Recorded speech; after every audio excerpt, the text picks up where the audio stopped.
We go, runners! Let's get this going! Woo!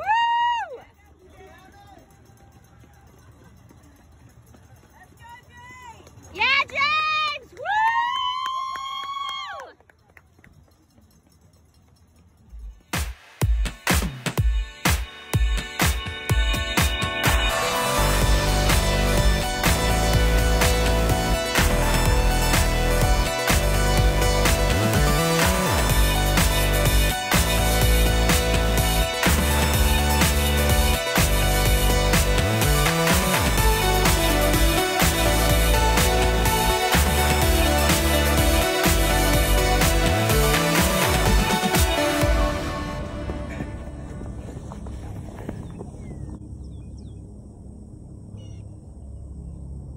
And welcome back to another edition of Running with James. Guys, we are here on a different kind of scene because today, guys, we're doing a recap on a race that I don't know, it's been a little while now that I haven't been able to say, oh my God, that was the best race ever.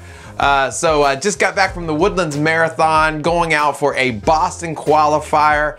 And I know you guys have been waiting to find out what happened, what it was, and I did not make it. I did not hit my goal, unfortunately.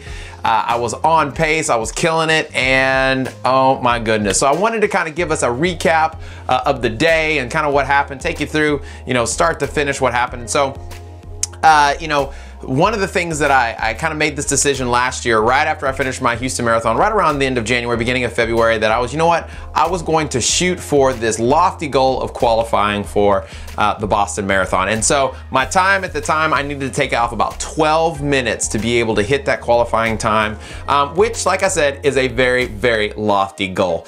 So we're gonna break down what it really was that happened, you know, what got us there, and what got us across the finish line. All right, guys, so to kind of take you through the events of the weekend. So, you know, been tapering for the last 3 weeks or so, and I'll be honest with you, you know, this taper was probably the first taper I've ever done where I didn't feel like the spring and the life coming back into my legs. You know, and it could be just the year of training, it could have been, you know, nutrition, who knows what it was, but I never really felt like that pop I usually get after having, you know, 3 weeks of a taper. And so leading into Friday night, you know, we did our traditional eating thing, you know, but I was super nervous going to this race. I mentioned to you guys last weekend that this was probably the first race I've ever been like this nervous. And in fact, I was so nervous, right? I was so nervous. I've never done this before.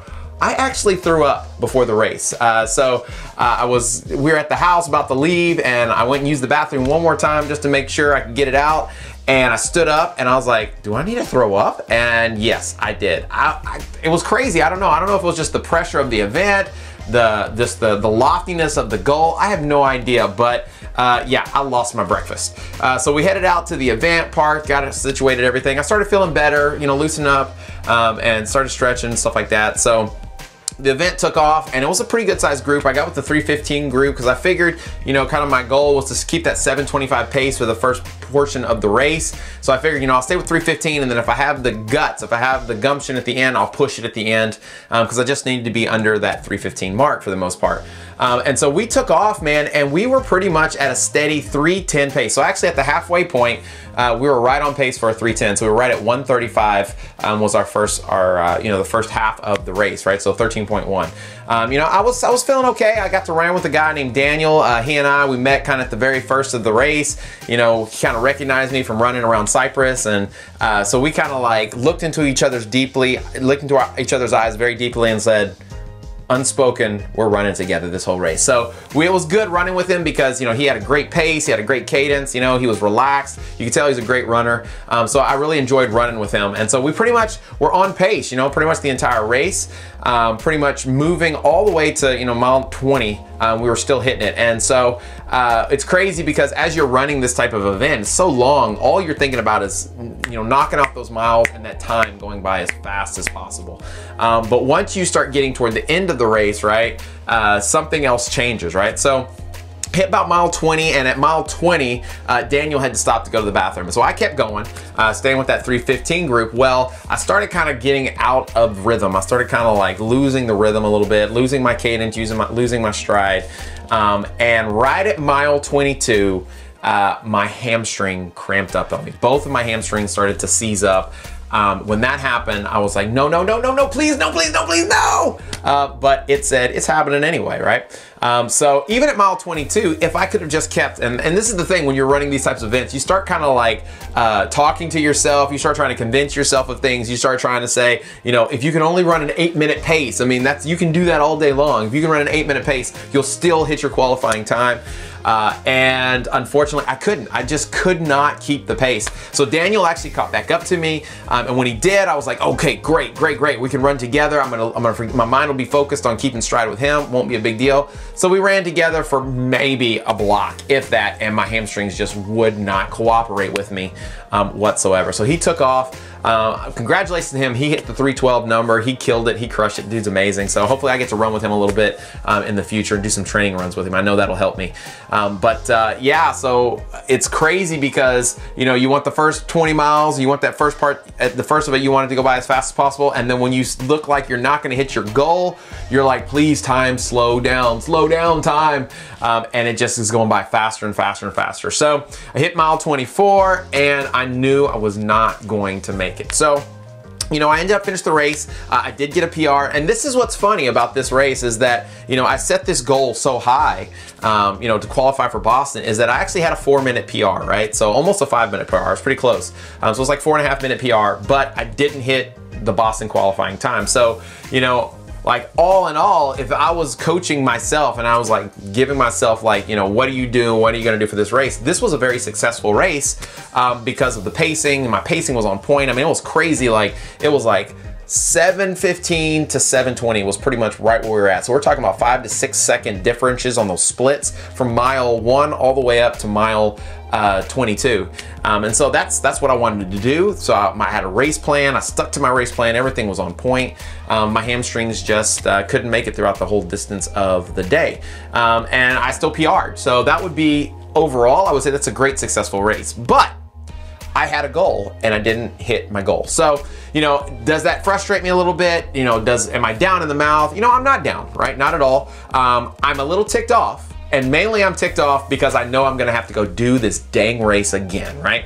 And so the thing is that my goal, one of my big goals for this year was to qualify for the 2021 Boston Marathon. And so I'm gonna have to go run another marathon, and that's okay. I'm gonna get it, I'm gonna hit it. And you guys being here supporting me really helps me do it. And so I look to you guys for accountability. I look to you guys, you know, to help push me. And so I'm going to get it. So I haven't decided yet, you know, what race I'm gonna do. I've got some races in mind. So as soon as I know, you guys will know, right? I promise you. And so maybe we can get some training runs together. Maybe you guys can give me some ideas on some marathons coming up. I'd like to wait, you know, at least, you know, 4 to 6 months at least before I do my next one, just so I have enough time to kind of work on some of those weaknesses, i.e. hamstrings apparently. Keep running on my run form. You had some great videos. You guys may have seen some of this. I know you guys saw some of the stuff already.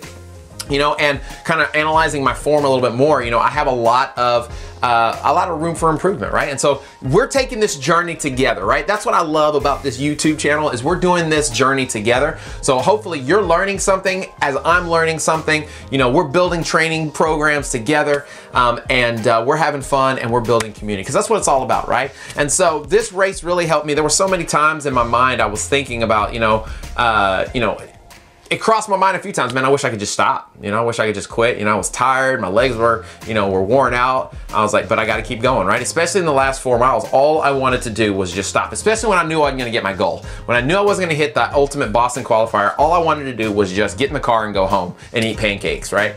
And so, but I knew that, you know, part of growing and part of learning and part of achieving things in life is when you don't want to do things, sometimes the best thing to do is to do them. And so that's where I stand, right? So my time was right at 3:20, so I hit 3:20 was my time. I did 3:24 last year, my very first marathon, so not too bad.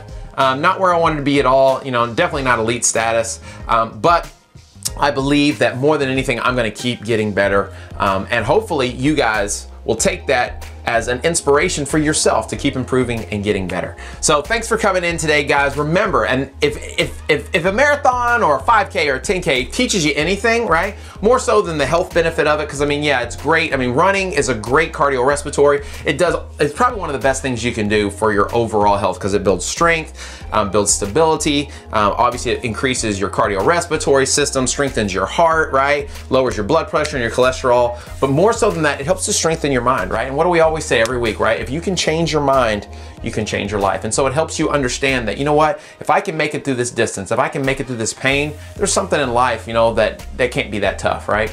So, you know, hopefully you guys are learning that. Hopefully you're getting that. So whatever you do this weekend, I hope you did great in your races this weekend. We got all kinds of things coming up this summer. I'm excited because the OCR season is about to start. About to do get back on the trails again, get strong again. I feel like I've kind of lost some weight. I probably lost about 10 pounds this year. I'm feeling like I need to get strong again. So for these OCR races coming up. So, but thank you guys so much for all of your support. Thank you for everybody that's commented and kind of cheered me on throughout this process. But we're not done yet, right? And we're not done until we hit this goal. So thanks guys for coming in today. You can follow us on BC Fitness through BC Fitness at BC Fit Status on Instagram and at bcfitstatus.com for like training programs, for our run schedule, our coaching. We're about to start up Sunday Fun Day. Sunday Fun Day! It's about to start again. I'm excited this weekend. We're going to the track. We're gonna do some track workouts, working on running form, and just getting ready for everything we've got coming up. So thanks for coming in, guys. I love you. Keep it real. And I'm gonna let my legs rest this week because they're so tired. My hamstrings. Oh my gosh, feels like somebody's been pounding on them for like 3.5 hours. Oh wait, it was me.